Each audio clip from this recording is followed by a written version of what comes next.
Welcome, it's Kirsten. Today I had another client come into my clinic and discuss her problems with her pelvic floor and her bladder. So not only was she having problems with stress urinary incontinence, she also felt heaviness in the pelvic floor, in the perineum, in the vagina, where there was a descent. So she was concerned about having a prolapse. And she was also having some difficulties with intercourse where she felt like something was getting bumped. And how many clients come in week after week after week with similar problems? You know, the struggle is real.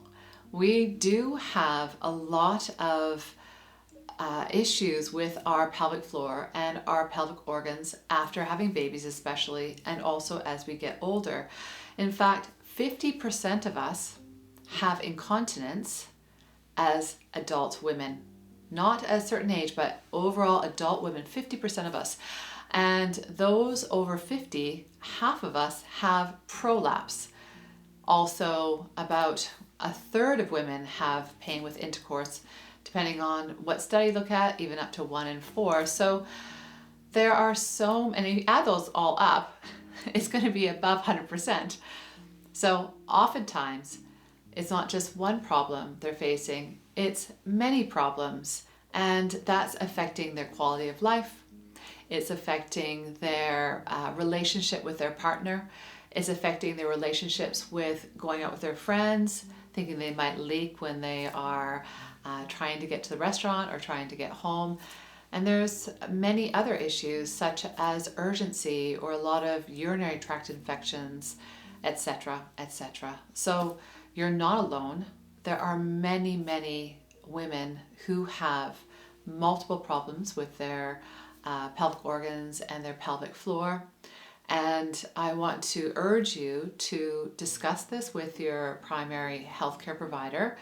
And if they dismiss you, which is something I hear very commonly, unfortunately, where, well, you've just had a baby, or I don't see anything here, I don't see a prolapse,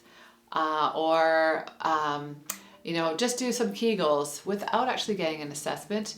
Do try and find a pelvic floor therapist that you can talk to, because you can make such a difference. You can change incontinence with proper care to where you're continent again, where you have bowel continence again, where you no longer have pain with intercourse, and where you no longer have the symptoms of the prolapse. We can't really reverse the prolapse. We can't hoik it back up with doing Kegels, but we can definitely minimize the symptoms and potentially decrease the rate of progression if it's going to get any worse by having a healthy pelvic floor, so you can get back to the activities that you want to do.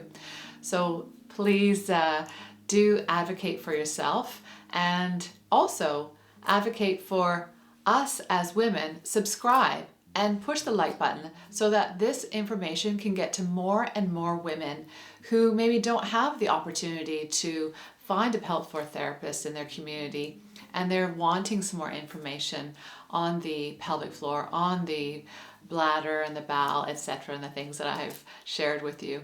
Okay, all the very best.